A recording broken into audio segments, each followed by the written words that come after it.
Welcome to the Rim Break Rodeo. We hope this video helps. In this video, I will explain how to make delicious fried rice from leftover rice. First, ensure your rice is cold and day-old.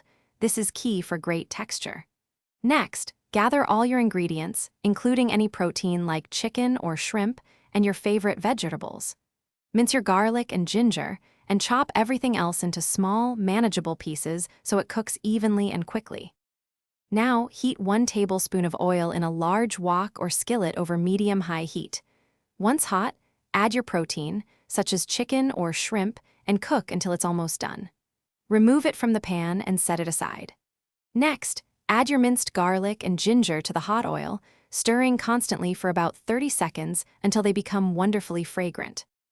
It's time for the vegetables.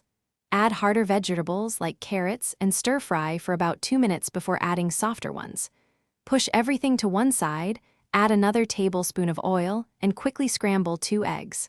Once the eggs are cooked, add your cold rice to the pan, breaking up any clumps with your spatula to ensure even cooking. For the grand finale, pour 2 tablespoons of soy sauce and 1 teaspoon of sesame oil over the rice. Return your cooked protein to the pan and mix everything thoroughly, ensuring all ingredients are well combined. Continue to stir-fry for another 2 to 3 minutes, or until the rice is completely heated through and slightly crispy. Serve immediately and enjoy your homemade fried rice. Thanks for watching. Consider subscribing if we helped you.